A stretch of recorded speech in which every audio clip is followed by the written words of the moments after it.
Parler, transmettre ou enseigner sur l'accompagnement fait naturellement référence à des expériences positives et négatives. Par chance, j'ai connu les deux. En tant que jeune religieuse dominicaine, il était demandé que nous soyons accompagnés par des personnes extérieures à nos communautés. Une de mes premières expériences n'obéissait pas à ces critères et ce fut déterminant par la suite.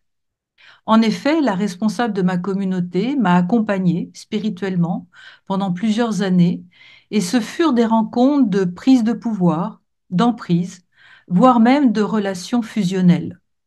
Cette personne s'est située comme un gourou, comme celle qui recevait directement ses inspirations du Saint-Esprit, prodiguant conseils, directives, voire ordres imposés. En tant que jeune sœur n'ayant aucune expérience, je n'ai eu aucun recul, aucune distance, et je me suis laissée faire, voire contraindre, enfermée par des prises de parole autoritaires. Une expérience similaire m'est arrivée avec un religieux, prêtre et dominicain, décédé aujourd'hui. Lui, il me racontait ce que vivaient certaines personnes accompagnées par lui. Donc j'étais mise au courant sans le vouloir du fort interne d'autres personnes, ce qui crée en moi, à l'époque, d'angoissantes interrogations comme celle-ci. Alors, que disait-il de moi à d'autres? Les conséquences de ces accompagnements faits par des personnes dites compétentes et capables furent non pas désastreuses, mais riches d'enseignements. En effet, parallèlement, j'ai eu la chance de rencontrer d'autres personnes qui m'ont permis de découvrir un visage différent de l'accompagnement spirituel. J'ai appris ainsi à ne pas faire ce que j'avais subi, jamais, je l'espère, avec la grâce de Dieu. Deux personnes m'accompagnent depuis très longtemps. Elles sont, pour ce soir, pour tout ce que nous allons partager, mes sources vives d'inspiration. Sœur Marie-Emmanuelle, dominicaine, décédée il y a quelques semaines, à 96 ans, et à qui je dédie cet entretien. Et un capucin, frère Jean-Pierre, 80 ans. Tous les deux m'ont tout appris en matière d'accompagnement spirituel, sans théorie, sans spéculation, mais dans une bienveillance inconditionnelle, gratuite, dans une écoute profonde et une liberté toujours renouvelée. Je voudrais souligner que vous soyez accompagné ou accompagnateur au sens strict ou pas, chacune et chacun, nous sommes accompagnateurs et accompagnés, car les relations humaines nous font marcher et cheminer ensemble. Par exemple, je connais beaucoup d'entre vous qui prennent soin de leur entourage par un téléphone, par une visite, par une lettre. Et par conséquent, l'accompagnement spirituel doit aussi se comprendre dans un sens large et pas seulement dans un cadre institutionnel. Je vais donc vous parler de l'accompagnement spirituel comme un processus de vie, de renaissance, un lieu d'engendrement pour une liberté dans l'amour et le service, dans une collaboration simple et ouverte avec l'Esprit Saint. D'où le nom d'accompagnement spirituel, c'est-à-dire dans l'Esprit et avec lui. Alors, avant d'étaler les trois questions qui vont jalonner cette rencontre, je vous propose de regarder l'étymologie de la parole accompagner. Dans le dictionnaire latin et le dictionnaire étymologique de la langue française, le verbe accompagner est composé de ac, qui veut dire rapprochement, proximité, et de com, qui veut dire compagnon. Alors, selon le petit Robert, dictionnaire de la langue française, accompagner signifie se joindre à quelqu'un pour aller où il va en même temps que lui. Dans le dictionnaire de l'Académie française, on trouve ceci. Une accompagnatrice dans le domaine musical, c'est quoi? C'est une personne qui, dans l'exécution d'un morceau, soutient sur un instrument la mélodie ou la partie principale. Par exemple, la cantatrice fit son entrée avec son accompagnateur. Pour le verbe accompagner, le même dictionnaire décline 4 sens. Premier, aller de compagnie avec quelqu'un. On dit par exemple, il l'accompagnera durant tout le voyage, accompagner quelqu'un du regard. Deuxième sens, escorter quelqu'un par déférence, pour le guider, le protéger. Par exemple, ma bénédiction, mes prières, mes vœux vous accompagnent. Troisième sens, agrémenter, assortir, compléter. Exemple, il accompagna son présent d'un mot aimable. Et enfin, quatrième sens, soutenir par un accompagnement, accompagner un chanteur au piano. Alors, vous voyez déjà que ces définitions sont très éclairantes. Elles expriment et articulent déjà ce qu'est l'accompagnement spirituel. Je les répète, aller de compagnie, se joindre à quelqu'un pour aller où il va en même temps que lui, guider, compléter et enfin soutenir. Et ces explications nous amènent naturellement à Jésus et à ce que Jésus fait lorsqu'il accompagne ses disciples et ses compagnons sur le chemin d'Emmaüs. Vous voyez actuellement l'image. C'est une peinture qui représente les compagnons ou disciples sur le chemin d'Emmaüs, accompagnés par Jésus. Cette image, elle va être le fil directeur de toute notre rencontre. Cette peinture a été peinte par le frère Charbel, moine cistercien de l'abbaye de Rougemont, non loin de Montréal. L'évangile de Saint Luc nous dit ceci, le même jour, 2 disciples faisaient route vers un village appelé Emmaüs, à 2 heures de marche de Jérusalem. Et ils parlaient entre eux de tout ce qui s'était passé.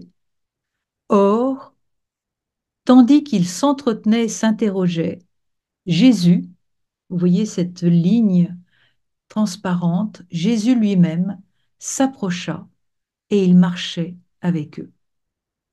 Jésus se fait proche d'eux et donc de nous. Il se joint à eux et nous rejoint. Il marche au même pas pour soutenir le chemin et il s'efface.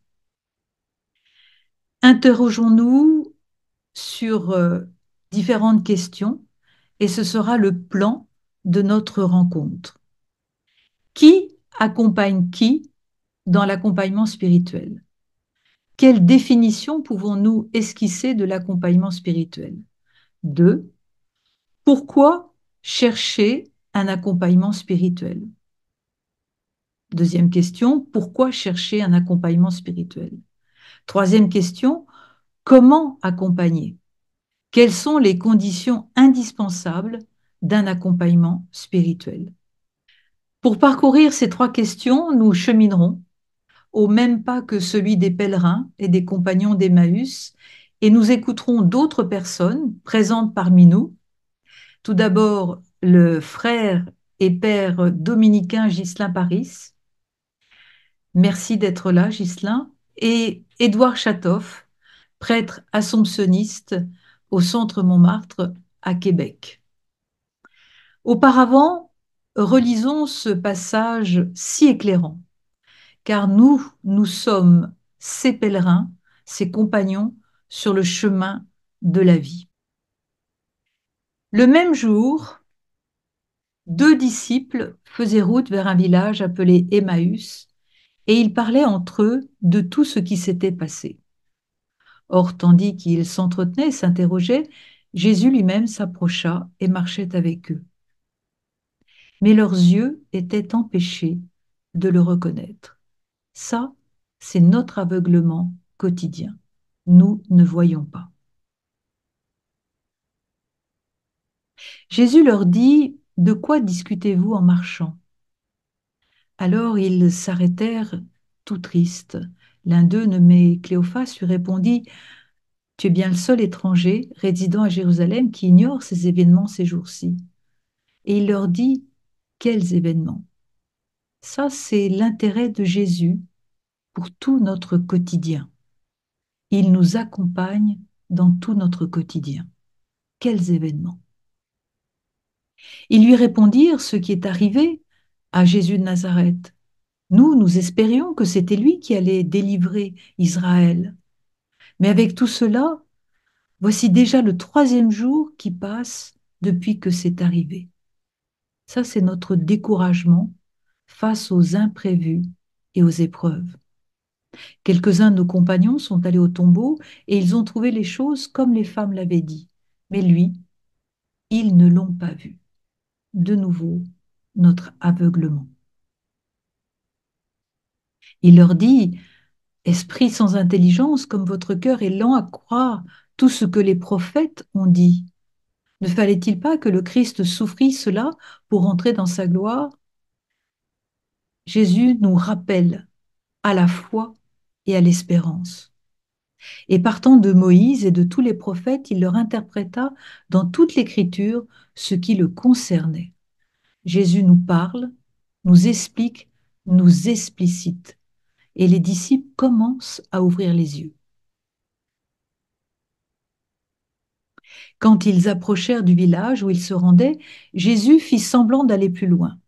Et là, on voit toute la liberté de Jésus. Il laisse l'initiative. Il ne s'impose pas. Mais ils s'efforcèrent de le retenir. Ça, c'est le commencement de l'ouverture de notre cœur. Reste avec nous, car le soir approche et déjà le jour baisse. Et il entra donc pour rester avec eux. Quand il fut à table avec eux, il prit le pain, il prononça la bénédiction et l'ayant rompu, il le leur donna. Alors leurs yeux s'ouvrirent et ils le reconnurent, mais il disparut à leur regard. Jésus s'efface et se retire. Et ils se dirent l'un à l'autre, notre cœur n'était-il pas tout brûlant en nous tandis qu'il nous parlait sur la route et nous ouvrait les Écritures. À l'instant même, ils se levèrent et retournèrent à Jérusalem. Ils y trouvèrent réunis les 11 et leurs compagnons qui leur dirent, le Seigneur est réellement ressuscité, il est apparu à Simon. Et là, nous avons l'ouverture du cœur et des yeux, le changement et la transformation. Premier point, qui accompagne qui dans l'accompagnement spirituel? Quelle définition pouvons-nous esquisser de l'accompagnement spirituel? Et je vais donner la parole maintenant à Ghislain Paris. Ghislain Paris, qui est-il? Il est responsable, d'abord c'est un frère dominicain, un prêtre, qui est responsable de la montagne de l'Horeb, qui est une maison de repos et de ressourcement pour les prêtres et les religieux. Il a été vicaire à la paroisse dominicaine Saint-Jean-Baptiste d'Ottawa. Il est inventeur d'une méthode de partage d'évangile qui s'appelle le Médéac. Et le père Ghislain aussi a connu de longues périodes de repos dans sa vie. Cher Ghislain, nous vous écoutons. C'est comme Sœur Catherine vient de le dire, j'ai connu dans ma vie, entre 35 ans et 50 ans, deux, trois périodes assez longues de repos. Il y avait des choses qui ne marchaient pas en moi. Je voulais aller voir qu'est-ce qui se passait.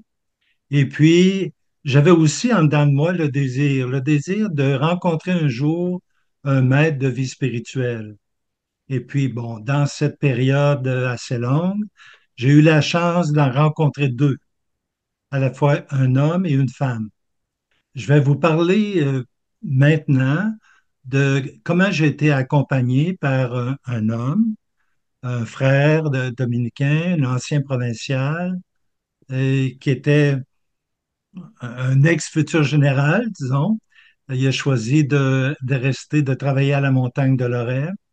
Et puis, c'est un frère qui avait une formation en psychologie, mais sa manière d'accompagner, c'était vraiment une démarche spirituelle, d'être avec nous et puis de nous accompagner tout du long. Qu'est-ce que j'ai appris pendant cette quinzaine d'années où j'ai été accompagné par lui d'une manière assez systématique? Première chose, c'est que c'était quelqu'un qui nous comprenait parfaitement. Quand on parlait, non seulement il saisissait toutes les nuances, il écoutait, des fois quand il reformulait, on savait très bien que on se sentait en sécurité, puis on avait même l'impression qu'il voyait plus loin que ce que nous, on vivait. Première chose. La deuxième chose, ça m'a pris du temps à bien comprendre ce qu'il voulait dire, c'est que moi, je suis intéressé à partager les contenus, à partager qu'est-ce qu'en étaient mes émotions, mes problèmes, ce que je vivais. Alors lui, c'est pas tellement ça qui l'intéressait, mais c'était le processus. Et puis, peu à peu, j'ai compris ce qu'il voulait dire, c'est que je peux pas changer ce que les gens pensent. Je peux pas changer ce qui arrive de l'extérieur. Je peux pas changer les événements qui me sont imposés. Ça, sur quoi je peux travailler, ce que je peux changer, c'est ce qui se passe en dedans de moi. Qu'est-ce que je me fais vivre? Et puis, il nous habituait la foi, la confiance en Dieu, mon lien personnel avec Jésus peut m'aider à faire du ménage en dedans de moi, peut m'aider, pouvait m'aider à retrouver la paix, à surmonter des épreuves, à mûrir. Ça, c'était très important. Et puis aussi, son accompagnement m'a habitué à saisir, c'est-à-dire à être attentif à mon processus personnel de créativité, c'est-à-dire comment je suis, quels sont mes talents, comment je les mets en œuvre, qui je deviens à ce moment-là, et puis quelle est ma manière de faire. Pour illustrer ça un petit peu, je fais de la cuisine, j'ai fait des meubles, bon, n'importe quel travail que je fais de la pastorale, j'accompagne un groupe, j'ai toujours la même manière de le faire. Des fois, quand je suis avec des gens, ça a plus de conséquences si je les brise ou si je les heurte. Mais quand c'est, par exemple, une plaquette de bois ou une planche à casse, puis c'est tout, tu sais. Alors, j'ai appris peu à peu à me connaître, à me voir venir, à maîtriser ou à m'habituer aux dons que j'avais. Et puis ensuite, de telle sorte que je peux me donner au Christ dans l'Église en toute lucidité ou en toute appropriation de moi-même. C'était pour moi quelque chose d'extrêmement important, peut-être le fruit le plus beau de l'accompagnement que j'ai vécu avec lui. Et en finale, je m'arrête un peu ici, euh, ce que j'ai trouvé aussi, j'ai appris la différence entre l'efficacité et le mûrissement. On veut être efficace, on veut produire, on veut faire plein de choses, on veut réussir, on veut faire vivre des choses aux autres, hein. Mais moi, ce que j'ai appris, c'est que le fruit, il est d'abord intérieur. Le fruit, il va mûrir en dedans de moi avec le temps. Et puis, parce qu'il mûrit en dedans de moi avec le temps, il va produire des petits à l'extérieur, chez les autres. C'est ce que j'ai appris de plus fondamental, de plus éclairant avec Georges. Voilà, je m'arrête pour l'instant, puis plus tard, je reviendrai pour dire un peu comment j'accompagne. Merci, merci Ghislain pour ce que tu viens de nous partager, parce que c'est l'expérience qui fait l'accompagnement aussi. Alors voici le plan d'abord le plan de cette première question. Qui accompagne qui dans l'accompagnement spirituel? Quelle définition? Est-ce un chemin, un éveil, une libération, un passage, un regard nouveau, une prise de conscience et une collaboration avec l'Esprit Saint? Alors, commencer par l'épisode des compagnons d'Emmaüs nous dit simplement une chose, Jésus est le premier accompagnateur. Il chemine avec nous dans nos découragements, dans nos abattements, dans nos doutes, dans nos interrogations. L'épisode souligne aussi l'importance de la parole de Dieu, que sa parole est un repère et un guide. Dans notre vie, à tous, qui que nous soyons, Jésus se tient à nos côtés, quoi qu'il arrive. Et dans le souffle esprit, il est écoute inconditionnelle, consolation, soutien, réconfort, discrétion et effacement. L'accompagnement spirituel, c'est d'abord un chemin à parcourir. Un chemin parfois sinueux, semé d'embûches, de chutes, d'imprévus. Par conséquent, être accompagné sur ce chemin signifie une mise en route, une marche, un redressement qui invite nécessairement à ne pas rester assis sur le bord du chemin.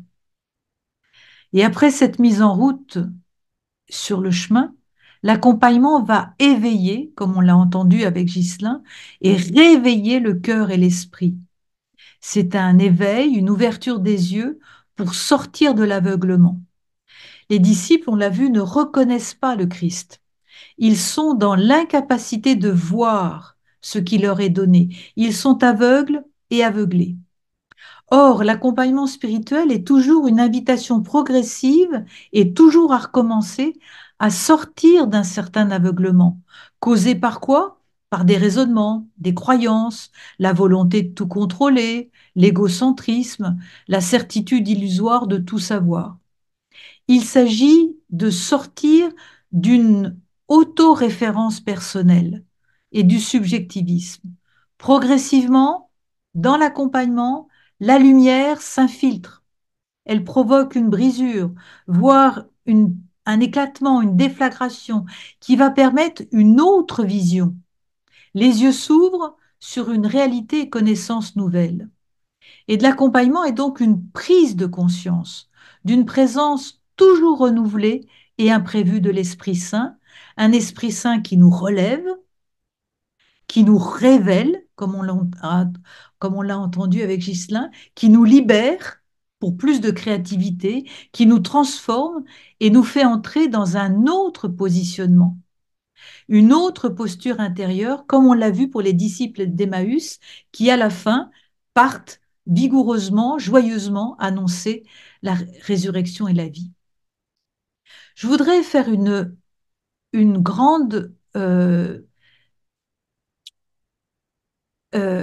éclaircissement. Il est important de saisir la différence entre une démarche thérapeutique et l'accompagnement spirituel. La psychothérapie engage la personne dans un processus de mise à nu et d'exploration de ses complexités psychologiques. La finalité n'est pas la même. La psychothérapie n'a pas pour but la rencontre ou la visitation de Dieu dans nos vies. Elle permet une rencontre, oui, voire une réconciliation de nous avec nous-mêmes et peut permettre, oui, un accompagnement spirituel plus fécond, grâce à une meilleure connaissance de soi. Car connaissance de Dieu et connaissance de soi vont toujours de pair. L'écoute du thérapeute se fonde sur sa science, sur sa pratique. Il mettra en œuvre celle-ci pour nommer les refoulements, permettre un travail psychique de réélaboration. Et ce travail avec le psychologue peut aider à comprendre, à nommer son propre fonctionnement psychique et ce faisant, nommer les lieux d'emprisonnement, d'enfermement pour être libéré. C'est pourquoi la psychothérapie peut assainir le terrain psychologique, procurer un repos, un certain repos, quant à des souffrances psychiques intenses. Mais elle ne conduit pas au Dieu de Jésus-Christ, car ce n'est pas son but. Pourquoi assistons-nous aujourd'hui à une telle demande pour l'accompagnement spirituel? Il me semble que celui-ci donne sens et orientation à nos vies, en éclairant, en unifiant notre vécu autour et avec la présence de l'Esprit Saint. Parce que l'accompagnement va nous engendrer, va nous enfanter à une vie nouvelle, à une vie de ressuscité, d'hommes et de femmes debout en voie de libération. Deuxième point, pourquoi l'accompagnement spirituel? Pour faire le bien, mais pas seulement. Pour faire le bien et bien le faire. Car souvent nous avons une absence de vision ou bien une ascédie collective et pour cela on a besoin d'une reconnaissance de sa vulnérabilité. Aussi parce que l'agir de Dieu est déconcertant, il fait jaillir l'étincelle de vie et il nous permet de recontacter avec le Père. Pourquoi l'accompagnement? Parce que parfois, la cécité intérieure est tellement forte que nous prenons conscience que cet aveuglement peut être destructeur pour nous-mêmes et pour notre entourage. Face à ce jaillissement d'une petite lueur imprévisible, nous voulons sortir de l'illusion, de l'imaginaire, sortir d'une forme d'erreur ou de mensonge, voire d'idolâtrie, et la demande d'un accompagnement spirituel prend toute sa raison d'être. D'autres fois, c'est l'agitation, la frénésie du quotidien ou l'abrutissement de la routine, de l'habitude, qui nous font mesurer la perte de l'orientation quant à nos priorités. C'est ce qu'on appelle une forme d'ascédie collective, c'est-à-dire une perte de goût, de saveur, d'ancrage face au sens de la vie. Et pour retrouver une vie accomplie, une vie donnée, une vie pleine, le face-à-face avec une personne d'expérience peut nous aider à déchiffrer les mouvements de l'Esprit Saint dans le quotidien. Le monologue intérieur enferme aussi et ne permet pas de résister et de faire face à l'aveuglement, à l'ascédie, à notre penchant naturel égoïste. C'est pourquoi il est nécessaire de dialoguer, non pas avec un enseignant, non pas avec un thérapeute, mais avec celui ou celle qui ravivera l'Esprit Saint et l'agir de Dieu en nous. Saint Paul rappelle, n'éteignez pas l'esprit. Et de son côté, André Louf, ce moine bénédictin qui a beaucoup écrit sur l'accompagnement spirituel, explique, le plus souvent, nous ne savons pas reconnaître les interventions de Dieu. C'est encore pourquoi nous avons besoin d'aide extérieure, surtout lorsque l'action de Dieu semble contrecarrer la nôtre. Plus il faudrait ralentir le mouvement et même nous arrêter, et plus nous nous démenons comme des forcenés. Je pense qu'ici, beaucoup de gens peuvent se retrouver. Car l'agir de Dieu nous déconcerte étrangement. Avant de se transformer en roc, sur lequel il nous faut bâtir en beaucoup plus solide, nous dit encore André Louf, il est scandale et pierre d'achoppement, car c'est finalement la seule puissance de Dieu qui nous permet, infirmes que nous sommes, de tout entreprendre en celui qui nous réconforte. Et donc l'accompagnement, c'est un dialogue qui s'établit entre deux personnes. André Louf continue en décrivant ce dialogue. Il dit, deux êtres se font face l'un à l'autre et sont appelés à faire un bout de chemin ensemble. Entre ces deux êtres, un événement doit avoir lieu. Cet événement ne consiste pas dans un savoir à délivrer, ni même dans un conseil à donner.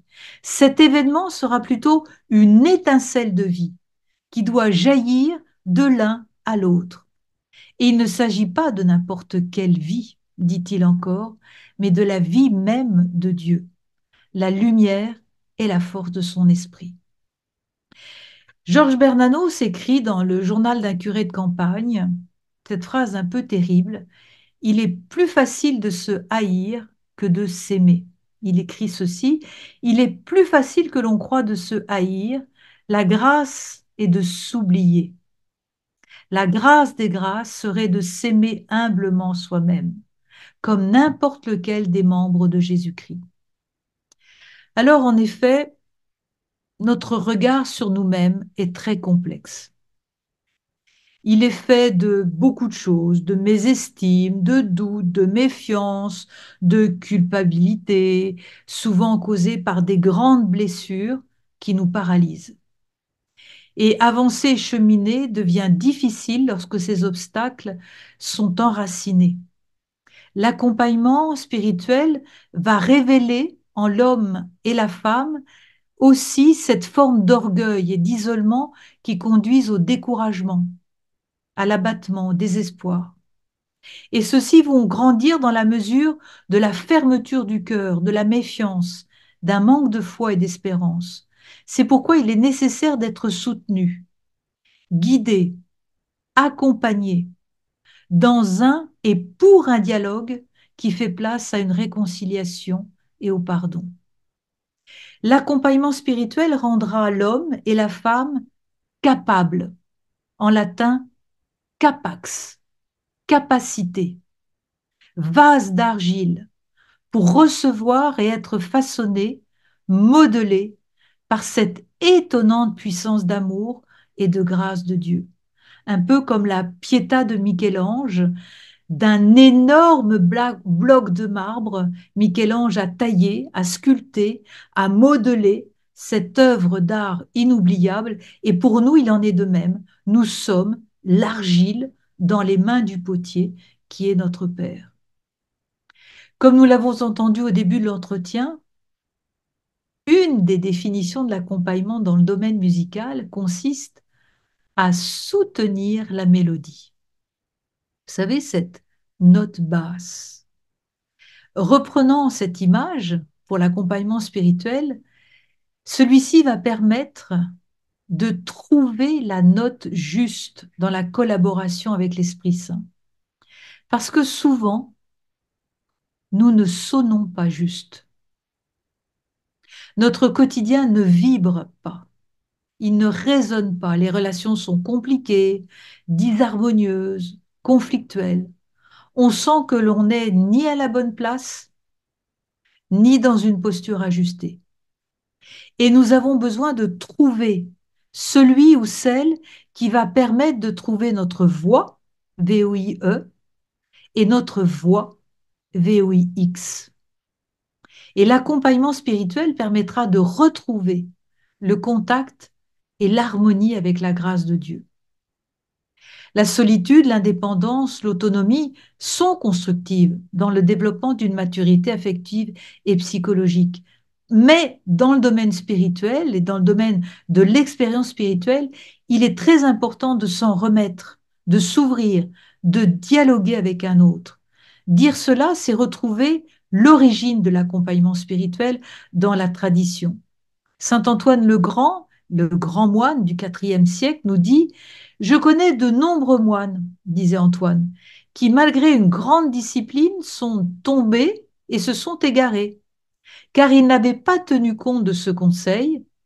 Interroge ton père ou ton accompagnateur, et il te l'apprendra. Et donc, Antoine le Grand suggère qu'une expérience spirituelle sans accompagnement ne va jamais sans risque. Un autre dicton circulait au IVe et Ve siècle. Un moine questionne un père. Et il dit: il y a des frères qui habitent avec moi, dois-je leur donner des ordres? Le père abbé dit: aucunement, toi-même agis. S'ils veulent vivre vraiment, à eux de voir. Mais le frère reprit: mais père, je leur donne des ordres précis. Poïmène répond: à aucun prix. Sois pour eux un modèle, jamais un législateur. Un autre dicton, emprunté cette fois-ci à la tradition racidique du judaïsme, où un disciple explique comment il lui a suffi de voir son maître attacher sa sandale pour être édifié. Un seul geste a suffi et voilà le message délivré. Je peux dire que j'ai eu cette même expérience avec sœur Marie-Emmanuelle. Il suffisait de la regarder pour comprendre au-delà de ce qu'on voyait. Le guide est bien plus qu'un maître. Il est l'enseignement. Sa vie entière constitue le message. La vie éveille la vie et éveille à la vie avec un grand V. Et l'accompagnateur se prête à ce mystère de vie, non pas avec ce qu'il sait, encore moins avec ce qu'il dit, mais tout simplement par ce qu'il est, et ce qu'il peut donc transmettre au sens le plus fort de ce terme, par la qualité de son être qui rayonne sans même qu'il le sache, et que des mots doivent s'en suivre. Comment accompagner? Je vais maintenant donner la parole au père Édouard Chatoff, qui va nous entretenir sur cette question. Édouard Chatoff, c'est un prêtre, membre des Augustins de l'Assomption, d'origine russe. Il a vécu en France, en Angleterre, en Roumanie, avant de venir au Canada. Il est passionné par la parole de Dieu, l'histoire et l'art. Il est auteur d'un livre, Un pèlerin russe au XXIe siècle, que je vous conseille de lire, publié chez Médiaspol. Il dirige le Centre Culture et Foi au Montmartre à Québec depuis 2010 et il est chroniqueur à Radio Ville-Marie. Je vous je lui donne maintenant la parole. Écoutons-le.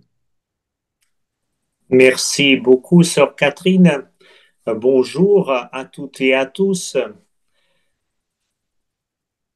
Je suis assez touché par cette demande et en même temps, je vais parler avec toute réserve de ne pas tout dire. En étant celui qui est accompagné, mais aussi celui qui accompagne dans certaines situations et certaines personnes, l'accompagnement était et reste toujours pour moi un défi. Parce que l'accompagnement spirituel, c'est le compagnonnage du cœur à cœur des sanctuaires de conscience où rien ne doit être brisé, mais tout doit être intégré et transfiguré. Alors, c'est représenter toujours un défi et une inquiétude. Mais un jour, j'ai trouvé la source de mon inspiration pour l'accompagnement que j'aimerais vous partager. Cette source d'inspiration se trouve dans une lettre de notre fondateur des Augustins de l'Assomption, le père Emmanuel d'Alzon, qui a écrit à sa fille spirituelle, sœur Marie-Eugénie Mihuret de Brou, fondatrice des religieuses de l'Assomption, une congrégation qui s'est dédiée à l'éducation des jeunes filles et aujourd'hui assure l'enseignement mixte. La lettre qui m'a inspiré est d'une fraîcheur et d'une exactitude, même s'il a été écrite le 10 décembre 1840. Marie-Eugénie de Jésus demande au père d'Alzon de devenir son accompagnateur spirituel. À l'époque, on disait son directeur spirituel. Cette lettre, la réponse d'Emmanuel d'Alzon, énonce 4 attitudes ou 4 bonnes conditions pour l'accompagnement qui donnent toute son importance au respect de la dignité humaine, permet le discernement et fait la prévention de tout abus. D'abord, je vais citer une phrase du père d'Alzon telle qu'elle est écrite et donner juste quelques réflexions.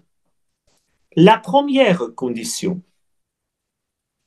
la plus grande liberté de suspendre l'accompagnement lorsque vous ou moi le jugerons convenable. Une liberté qui refuse d'être aliénation, une liberté qui ne prend jamais l'autre en otage, qui laisse toujours l'accompagnateur libre. Deuxième condition, Père Dalzon écrit: tant que l'accompagnement durera, la plus grande franchise. Je l'entends en ce sens que lorsque vous ne voudrez pas me parler de quelque chose, vous me direz que vous ne voulez pas me parler sur ce point. Cela me suffira et je vous promets de ne jamais aller au-delà. Le Père Dalzon dit que cette condition est très importante. Pas de violence pour forcer des choses. Pas de révéler ce que l'autre n'est pas encore prêt à dire. D'une certaine manière, le Père Dalzon dit que l'autre, Dieu, mon prochain, ou peut-être même moi-même, on doit avoir la possibilité de se révéler, advenir au monde et non pas subir un interrogatoire, peu importe même les meilleures conditions ou les meilleures intentions. Troisième condition, le Père Dalzon écrit la résolution de ne jamais craindre de me blesser, comme aussi de votre part la conviction que je ne vous parlerai jamais qu'en présence de mon crucifix. Et je fais un écho à ce que Sœur Catherine disait. Il me semble que Père Dalzon dit Jésus est le premier accompagnateur. Donc, on peut énoncer les choses avec la franchise, ce n'est pas étaler les états d'âme, mais on peut dire d'une manière raisonnable et raisonnée avec la franchise et de ne pas avoir la crainte. Il ne s'agit pas de se valoriser ou de valoriser l'accompagnateur. D'être sympa ou faire paraître l'accompagnateur d'être sympa ou ce que dans nos sociétés on appelle d'être gentil. Il s'agit d'ouvrir les yeux, écouter et rechercher ce qui est vrai, bon et beau. Le Père Dalzon, d'ailleurs, dans cette condition, ajoute une phrase.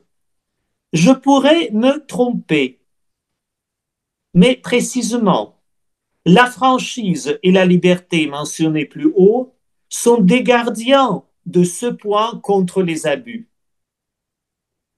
Quatrième condition, le Père Dalzon écrit ce que vous avez déjà compris, être nécessaire, toutes les précautions de prudence pour que vos lettres ne tombent entre les mains de personne. Il faut préciser que la distance qui existe dans cet accompagnement est de 500 km. Lui, il se trouve à Nîmes, au sud de la France, et elle se trouve à Paris. Donc, ils s'écrivent 3 fois par jour. Nous avons 14 000 lettres de leur correspondance. Alors, c'est peut-être le point le plus délicat pour nous à entendre. Il s'agit bien de comprendre que prudence, ce n'est pas la cachotterie, la peur ou la lâcheté. Ce n'est pas mettre les choses sous le couvercle. C'est précisément le discernement dans le partage avec les autres. C'est le respect de forts internes, de préservation, de discrétion. Alors, tout cela amène que discernement qu'on fait à partir de ces 4 points amène un changement de Dieu sous le regard et avec l'aide de Dieu. Dans la 3e condition, c'est bien mentionné, je vous parlerai sous le regard de mon crucifix, en fait. Quand le Père Dalzon, en 1840, a accepté d'accompagner Marie-Eugénie, il a dit cette phrase, « Ma fille, je ferai de vous une sainte. » En 2007, le pape Benoît XVI a canonisé Marie-Eugénie Méré de Brou comme une sainte et modèle pour l'Église universelle. Je pense que ces quatre conditions permettent de préserver l'intimité précisément de la rencontre de cœur à cœur avec Dieu, avec notre prochain et avec soi-même. Ou comme dit une phrase qui est attribuée à Saint Augustin, je veux que tu sois, je veux que tu adviennes. Le but, le moyen et même le processus de l'accompagnement, avec ces quatre choses qui m'ont toujours inspiré, c'est de faire advenir l'autre, à vérité de soi-même, dans les relations avec Dieu, avec son prochain et avec soi-même. Merci beaucoup pour votre attention et merci pour votre bienveillance. Merci beaucoup, Édouard. Merci beaucoup pour ce que tu viens de nous partager, qui est d'une immense pertinence. Et je vais essayer de continuer. Nous allons aborder, continuer d'aborder ce que tu viens de si bien traiter. Et je vais aborder d'autres petits points, la bonté et la charité pour accompagner, le détachement, l'effacement et, comme tu l'as si bien dit, la liberté, l'écoute et la prière. Alors, si on reprend l'évangile des pèlerins d'Emmaüs à son début, on voit ils sont tristes, désemparés, ils ont quitté Jérusalem et un inconnu s'intéresse à eux, à leur ressenti. Un inconnu qui pose les bonnes questions, c'est-à-dire des questions qui permettent d'ouvrir des émotions profondes, parfois même honteuses. Pour être accompagné, comme on vient d'entendre avec Édouard, ces deux fondateurs, la relation humaine doit s'inscrire dans une grande qualité de réception et d'accueil réciproque. Éloi Leclerc écrit: La profondeur d'un homme est dans sa puissance d'accueil. Cet inconnu qui s'approche, Jésus, les rejoint dans une bienveillance inconditionnelle et un détachement radical. Ce faisant, il indique la toute première qualité de l'accompagnement, la bonté, la bienveillance et la charité. Impossible d'accompagner et d'être accompagné sans une qualité humaine d'affection et d'estime réciproque, comme l'a dit Édouard, faite de gratuité, de détachement, ce qui permet et ce qui est une forme de chasteté. Une autre condition essentielle et tellement espérée par chacun aujourd'hui, c'est l'écoute, se sentir écouté et donc pouvoir laisser sa parole couler et jaillir. L'accompagné doit absolument se sentir écouté au-delà de ce qu'il tente de livrer et d'expliciter par des paroles. C'est ce que nous avons entendu avec Ghislain et son accompagnateur Georges.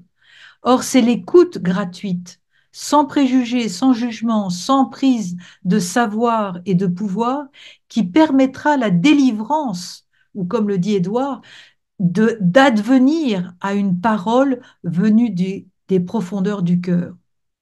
L'accompagnateur, c'est aussi parfois une poubelle. Ça va peut-être vous étonner, mais je l'ai vécu moi-même. À la fois, sœur Marie-Manuelle a été une poubelle, et moi-même, je suis parfois poubelle aussi. Et ça n'a rien de péjoratif. J'aime bien cette expression. Pourquoi? Parce que dans une poubelle, on jette et on élimine les détritus pour qu'ils ne reviennent plus. Ou bien je peux être aussi un compost. Et dans le contenu du compost, on fait de l'engrais. Vous voyez, ça n'a rien de péjoratif, au contraire. Celui qui écoute doit ouvrir les oreilles à l'Esprit Saint qui fait jaillir une parole inattendue. L'accompagnement est donc construit et habité par la prière. Une prière intérieure qui sera comme la mélodie musicale qui soutient l'accompagnement. Plus cette note basse continue de la prière sera effective, plus la parole, comme l'écoute, aboutiront à un chemin de vie fécond, porteur de joie, de vie et d'espérance.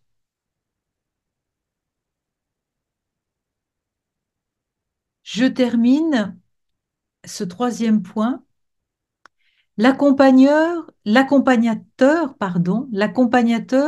ne peut accompagner que dans la mesure où, d'une part, il est accompagné, et pas que par l'Esprit Saint. Condition quasi indispensable. L'accompagnateur doit se connaître ses fragilités, ses failles et ses limites. Voici ce que disait sœur Marie-Emmanuelle alors que je lui posais la question. Comment faites-vous, Marie-Emmanuelle, pour aimer chacune de nous sans jugement? Et elle m'a répondu, parce que je me connais et je sais que je suis capable du pire comme du meilleur. Je suis constamment en rapport avec ma misère. L'accompagnateur ne prend pas la place de l'Esprit Saint, il lui laisse la place. C'est une relation qui ne se situe jamais dans le pouvoir ni dans le savoir. En termes positifs, l'accompagnateur comme l'accompagné sont enseignés, enseignables et ouverts à la transformation. Un père de l'Église, Isaac le Syrien, disait: qu'est-ce qui est le plus important? Ressusciter les morts ou voir, discerner ses propres péchés? Vous avez compris la réponse. Il est plus important de discerner ses propres péchés. Et lorsque les yeux des disciples se sont ouverts, ils ont été délivrés de leur désespoir, de leur paralysie, la joie qui les habite quand ils partent annoncer, et le signe de ce passage de l'obscurité à la lumière. C'est ce qui arrive lors de l'accompagnement.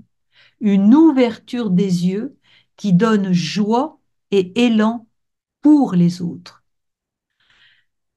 Dans l'Évangile, il est question aussi du cœur, comme nous a parlé aussi Édouard. Notre cœur n'était-il pas tout brûlant? Et une des conditions de l'accompagnement nécessite l'ouverture du cœur. Saint Augustin disait du cœur, le cœur, là où je suis, ce que je suis, lieu de l'identité profonde et de la vocation fondamentale. Et donc, on l'a dit, les deux l'ont dit, Ghislain comme Édouard, la relation qui se noue dans l'accompagnement, c'est un dialogue et une écoute de cœur à cœur. Chercher des solutions, donner des conseils, induire un choix ne font pas partie des conditions pour une relation d'accompagnement. La plus grande condition est certainement, parmi celles que nous avons entendues, la découverte de l'intériorité, le chemin vers le cœur, afin de vivre à partir de ce lieu de liberté et de joie pour mieux servir et aimer et bien le faire. Je conclus et pour conclure, je redonne la parole au frère Ghislain. Écoutons-le. J'ai une grande responsabilité de conclure. Non, non, t'inquiète pas, je conclurai après. Oui. Je veux juste peut-être souligner la même chose qui a été dite plusieurs fois à partir de ma pratique.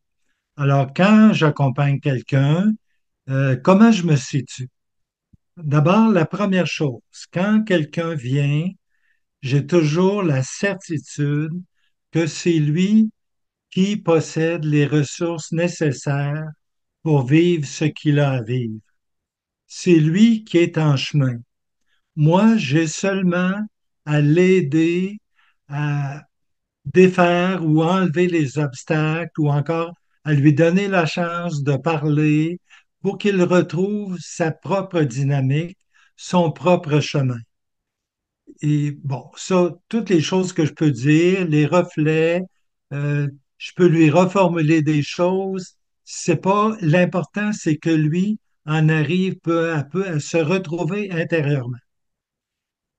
Ce qui va avec ça aussi, c'est que Ce qui est pas difficile, mais ce qu'il faut faire attention, moi je fais attention, d'abord, c'est de prendre le rythme de la personne qui est devant moi. Ça demande un certain temps de marcher à son pas à lui, pas au mien, pas ce que j'aimerais faire, mais aller à son rythme à lui. Deuxième chose, quand il aborde des situations qui viennent me chercher moi, j'essaie de faire très attention à pas mêler mes bébites, mes solutions, mes problèmes aux siens. Alors, j'essaie d'être vraiment plus vigilant à ce moment-là. Autre chose auquel je suis très attentif, c'est les décisions, la prise de décision. Pour moi, c'est central. L'accompagnateur, je ne veux pas prendre la place de la personne devant moi qui décide. Si quelqu'un me dit, à ma place, qu'est-ce que tu ferais? Je réponds pas parce que c'est sa responsabilité, c'est sa liberté, c'est ce qu'il y a de plus fondamental en chacun.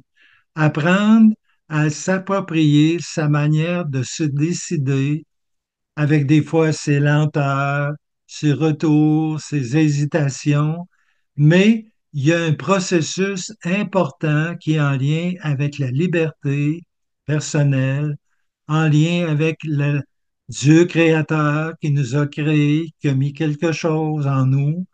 Et puis, ça prend du temps avant d'accoucher de soi-même. Et puis, ça se fait surtout dans les décisions, les grandes, mais dans les petites aussi. Et puis quoi encore? Ah oui, ça prend, des fois, Georges, il y avait comme expression, ben, ôte-toi donc dans tes jambes. Tu sais. Quand il y a une décision qui est en train d'aboutir, là, enlève-toi, laisse-toi aller, fais-toi confiance, suis ton instinct intérieur, laisse-toi mûrir vers ce qui t'appelle. Et puis l'autre chose, c'est qu'il disait aussi, puis c'est vrai, ça prend beaucoup de temps à arriver à son point de départ. Avant d'en arriver à ce qui m'appartient à moi, ce qui est central à moi, ça prend beaucoup, beaucoup de temps. Il y a des gens, des fois je suis témoin, ils arrivent à ça à 70 ans. Ils arrivent à ça à 50 ans. Ça fait très longtemps qu'ils cheminent. Mais avant d'arriver à ce qui est moi-même, personnel, ce qui m'appartient, ce qui est propre à ma situation vis-à-vis Dieu, vis-à-vis les autres, ça prend beaucoup de temps, puis il faut beaucoup de miséricorde aussi. Bon, puis je termine en disant que, évidemment, je me trompe. On peut se tromper, je me trompe. Et puis quand j'accompagne, je me rappelle la formule de mon autre maître de vie spirituelle, Aline, la fondatrice ici. Elle disait, renligne-toi. Tu vois Jésus, là, dès que tu t'aperçois, là, euh, va pas sur toi-même, mais renligne-toi vers lui, puis marche. Puis lui, tu seras pas dans la culpabilité. Bon, puis tu souris, puis tu te reprends, puis ça y va. Tu essaies de faire mieux la prochaine fois. Voilà, merci. Je vais continuer et conclure avec les paroles même de Ghislain. Marche. Alors, on va retrouver cette diapositive.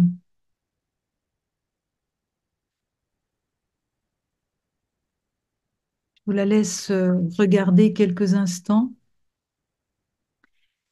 Simplement et j'ajoute un tout petit commentaire, parce que c'est étonnant ce que tu viens de dire, Ghislain, parce que sœur Marie-Emmanuelle me disait la même chose, avance. Elle me disait, avance. Allez, avance. Quand elle me disait, allez, avance. Et la même chose, pour ne pas s'apesantir sur une forme de culpabilité ou autre. Alors, cette représentation, ben, je trouve que c'est une grande explication de l'accompagnement spirituel. Tous les détails ont leur importance, la marche, l'accompagnement, la proximité du Christ, l'apôtre qui met sa main sur l'épaule de Jésus pour le soutenir et pour un soutien mutuel. Et surtout, surtout, cette transparence. La transparence que j'ai vécue moi aussi totalement avec Marie-Emmanuelle et Jean-Pierre qui se sont toujours, toujours effacés pour que advienne le meilleur. Une transparence donc dans ce tableau pour révéler, donner à voir une présence qui ne se perçoit que si on l'accueille et que l'on ne peut ni contrôler ni posséder. Une transparence qui nous parle de l'esprit, insaisissable, invisible et imprévu, mais proche, disponible et vivante. Et je termine par 2 phrases. Finalement, l'accompagnement peut se résumer avec une phrase que je reprends du André Louf. Dans l'accompagnement, la grâce peut davantage et bien davantage encore que tout ce qui se vit pendant ce chemin. Et je termine en disant que l'accompagnement spirituel dans l'espérance est un exode, un passage vers la lumière, toujours soutenu par la force de l'Esprit Saint. C'est une traversée pour mieux servir, aimer et fraterniser avec tous. L'accompagnement spirituel, c'est entendre Jésus nous dire « Avance en eau profonde, va vers tes profondeurs et laisse-toi saisir et vivre pour aimer et vivre dans l'amour. »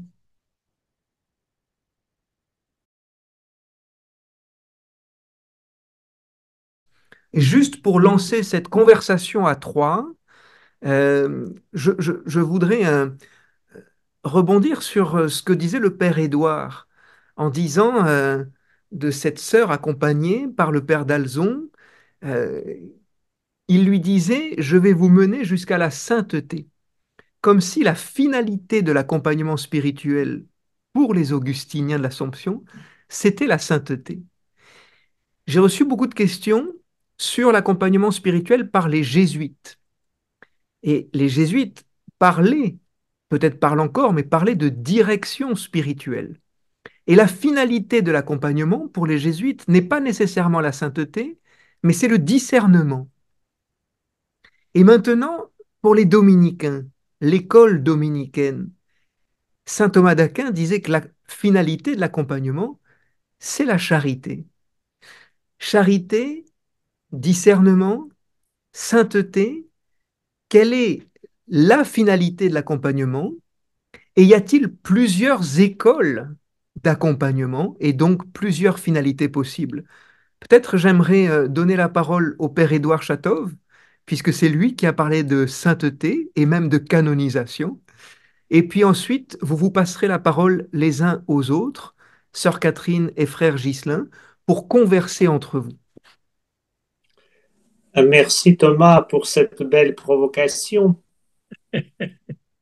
Et je répondrai d'emblée, tous les trois, à mon sens, ne donnent pas trois finalités différentes, mais comme trois facettes d'une finalité qui est la même. Parce que quand j'évoquais ce terme, c'est vrai, ça m'a échappé de le préciser, quand nous entendons le terme de la sainteté, très souvent, ce que nous entendons tout de suite, c'est l'impeccabilité, c'est-à-dire de ne jamais commettre une faute, être parfait 24 heures sur 24, 7 jours sur 7, 365 jours dans l'année. Mais ni le Père d'Alzon, ni Saint Augustin n'ont jamais, je pense de la tradition ecclésiale en général, n'ont jamais envisagé la sainteté de cette manière. La sainteté, c'est l'intimité avec le Seigneur. Dans toutes nos facettes, et c'est peut-être là quand Sœur Catherine disait, en citant André Louf, ce qui est difficile, c'est de s'accueillir de la manière dont le Seigneur nous accueille. Lui, il nous aime ici et maintenant. Est-ce que nous pouvons, d'ailleurs, peut-être aimer nous ici maintenant par cet amour et aussi aimer les autres tels qu'ils sont aimés ici maintenant? Donc la sainteté, précisément, elle préfigure ou elle présuppose le discernement et elle fait aussi l'accompagnement et l'accompagnonnage. Donc, je dirais, c'est vraiment les trois facettes de la même réalité. Voilà.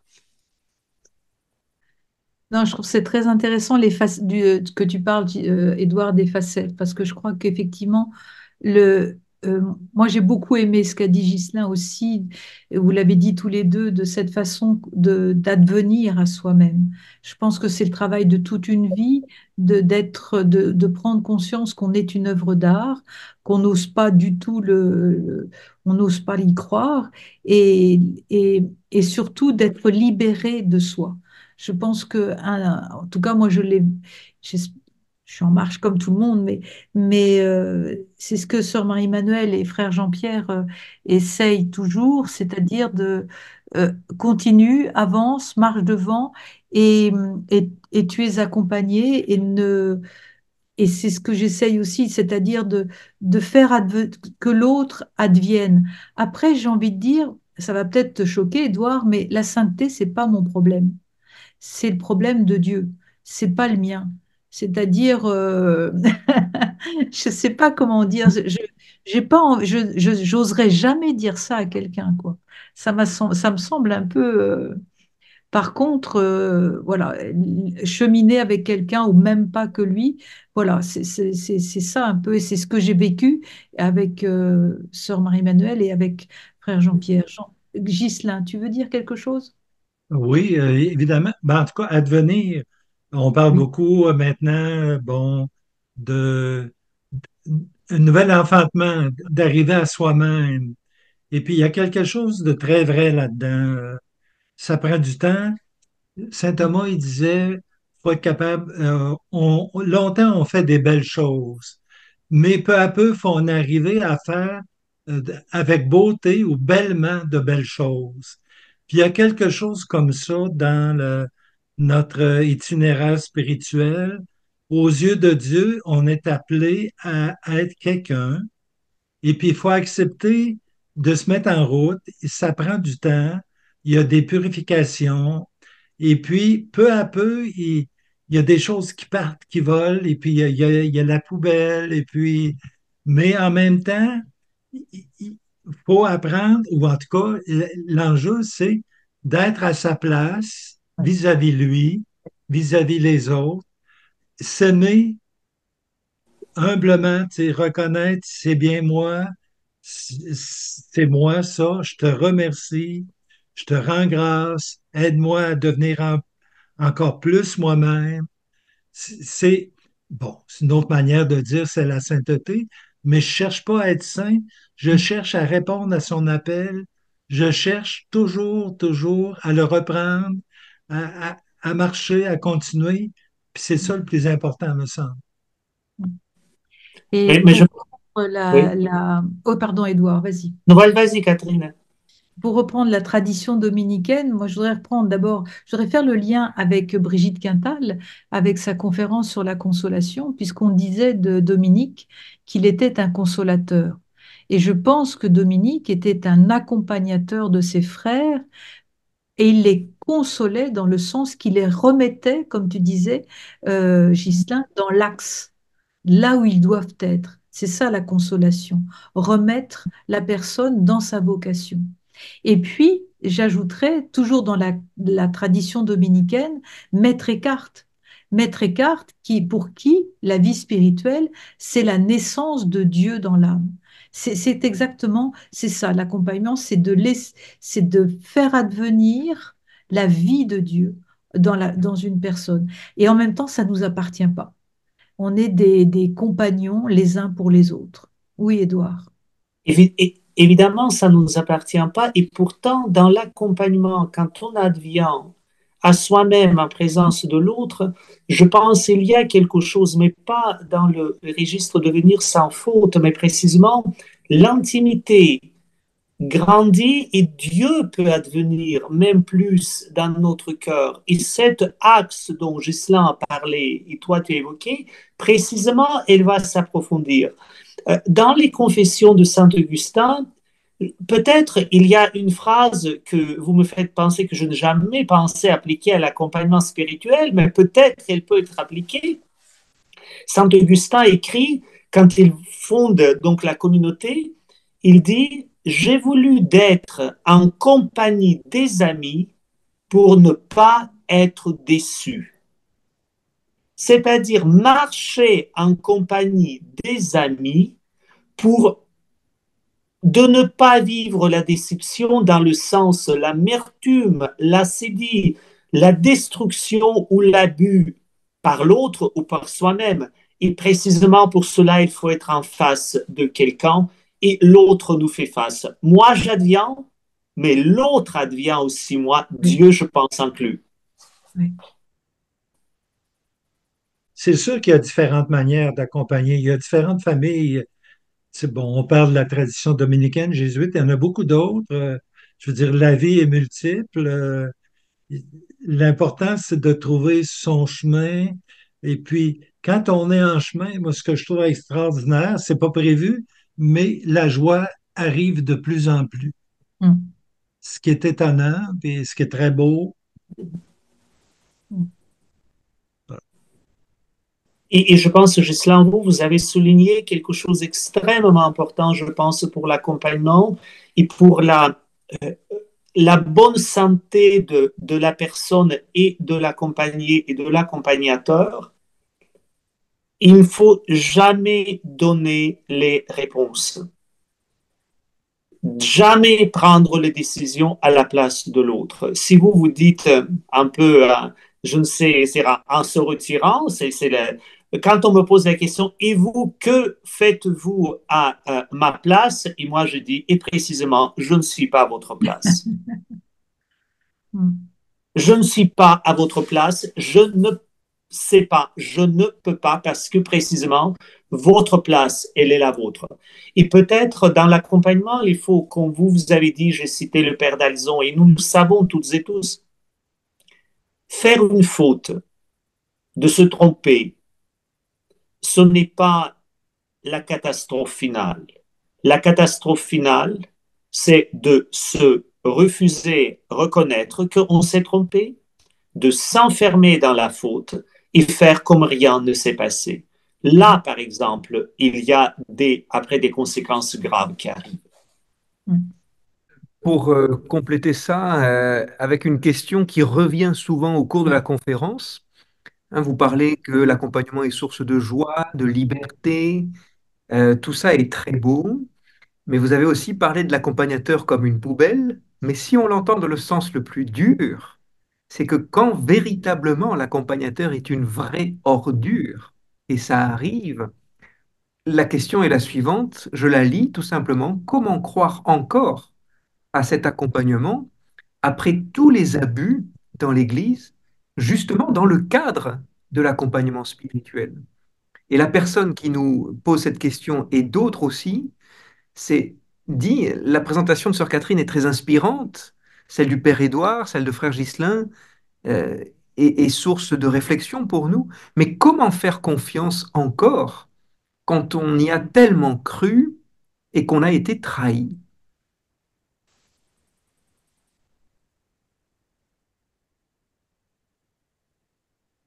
Alors, c'est le cœur du problème, il est là. Je pense que en tant que femme, en plus de ça, je suis totalement solidaire de celle qui a écrit le message pour avoir pour avoir connu effectivement des trahisons, des paroles abusives, des conseils qui n'avaient pas lieu d'être et d'autres choses. Est-ce que cela doit pour autant m'interdire d'être accompagnée? Non. Je sais pas, et je pense que chacune de nous, puisqu'il s'agit en général plus de femmes que d'hommes, nous devons, comment dire, ne pas subir, essayer de ne pas subir. Et ce n'est pas, c'est peut-être facile à dire, mais sachez bien que la personne qui vous parle, moi entre autres, il m'a fallu des années pour comprendre que je n'avais pas à subir ces paroles, ces injonctions autoritaires ou d'autres formes d'abus spirituels. Euh, c'est un peu ce que dit Ghislain, ça demande beaucoup de temps, beaucoup de douceur avec soi-même. Euh, et puis, ce n'est pas si binaire que ça. C'est-à-dire que on a été trahi, oui, mais il faudrait pas qu'à notre tour on trahisse. Donc, comment vous dire? C'est la phrase que je disais d'Isaac le Syrien. On est très solidaires aussi les uns et les autres dans l'accompagnement, dans le cheminement. Qu'est-ce que, Édouard, comment tu vois ça? Moi, je comprends la question entièrement. Mon premier mouvement sera de dire, il faut prendre ça très au sérieux, que la confiance était rompue. Et quand il n'y a pas de confiance, c'est là que je vais évoquer la première condition que j'ai citée. Il y a la liberté de s'arrêter. C'est-à-dire, il ne faut pas laisser passer. Un exemple qui m'a toujours frappé, je pense, il faut vraiment écouter notre cœur parce que au plus profond, quelque part, notre cœur ne nous trompe pas. Euh, Quand j'ai vécu en Angleterre, je devrais changer l'accompagnateur spirituel qui est resté en France. On m'a conseillé quelqu'un qui était mon prof de théologie à la faculté de théologie catholique à Londres. Un homme respectable, un grand intellectuel, qui pouvait faire les leçons académiques admirables que j'ai adoré. Mais j'ai dit à la personne qui m'a conseillé, comme professeur, oui, comme l'accompagnateur, non. Mon cœur me dit, je ne pourrai pas tout dire. Et donc, nous devons vraiment, non pas examiner notre cœur dans tout coin, mais quand il y a des gestes déplacés, les paroles déplacées, quand l'accompagnateur commence à prendre les décisions, ou même quand il a pris quand il a fait la première décision, c'est peut-être sérieusement, il faut poser la question. En même temps, je pense que toi, Catherine, sœur Catherine, tu dis, il est extrêmement important de nous reconnaître solidaires, c'est-à-dire de ne pas faire tout de suite l'autre un monstre et, disons, un fantôme, mais en même temps prendre les saines distances pour tout de suite discerner.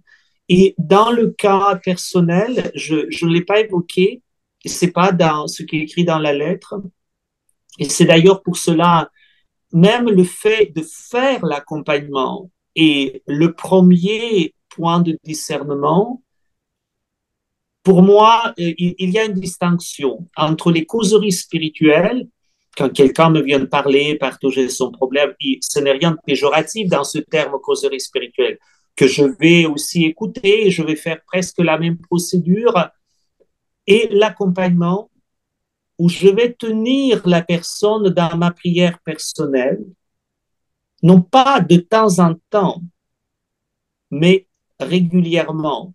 En ce moment, mes frères en communauté présente et dit, Édouard, tu n'es pas très créatif dans la prière, tu dis toujours, confions en Dieu tous ceux et celles qui se sont confiés à notre prière. J'ai dit, je n'ai pas d'être créatif, je suis là pour être fidèle dans cet engagement. Et je pense que c'est là aussi. Après, comme on dit, c'est pas nous qui faisons tout. Donc, il faut laisser aussi une part, pas nous, sans se détacher, mais en même temps, il faut peut-être aussi échanger sur les blessures, partager, de ne pas avoir aussi peur d'entendre quand il y a telle ou telle chose qui nous paraît bizarre dans l'accompagnement, parce que ça permet aussi un autre discernement. Et peut-être voir non pas les personnes qui sont spécialistes tout de suite de discernement, mais poser la question à quelqu'un qui est à l'extérieur. Je pense que c'est très important parce qu'il y a solidarité des corps, mais il y a aussi la solidarité d'être humain et de respecter la dignité. Ghislain? Je pense qu'on est habitué dans une société de centre d'achat, on magasine. Me semble que c'est pas un mauvais réflexe que si on a le besoin d'avoir un accompagnateur, qu'on puisse magasiner aussi. Et puis, pas donner la confiance tout de suite, mais il faut que quelqu'un gagne la confiance. Oui. Je sais bien qu'il y a eu toutes sortes d'abus, il y a toutes sortes, mais je sais aussi, en tout cas les gens que je rencontre, il y a une soif, il y a un désir d'être guidé, et puis, il ne faut pas renoncer à ça non plus. La vie va faire que ben, ça va prendre du temps avant qu'il y ait une espèce de purification générale, là, mais le besoin ou la démarche est là. Je sais Mm. pas. Oui. Je Moi, sais que c'est sérieux, mais en même temps, je rebondis sur ce que tu dis, Ghislain, parce que effectivement, vous êtes très, très nombreux ce soir, et ce qui veut dire qu'il y a une vraie recherche spirituelle. Ça, elle est là, et il ne faut pas se laisser envahir par, effectivement, c'est sérieux ce qui se passe, c'est très sérieux au niveau de l'abus spirituel. Ça, il est hors de question de continuer là-dedans. Et ça n'aurait même jamais dû exister. Mais il y a la soif de Dieu, la soif d'être renouvelé, d'être restauré est plus forte. Et cette soif-là doit être écoutée, et vous en êtes la preuve ce soir, et nous en sommes la preuve ce soir. C'est que le bien, l'amour est plus fort, c'est la résurrection dans nos vies. Et ce qui se passe fait partie aussi d'un processus, et d'un processus que nous avons les uns et les autres. Pour le coup, toute l'Église doit accompagner ce processus de crise que nous vivons.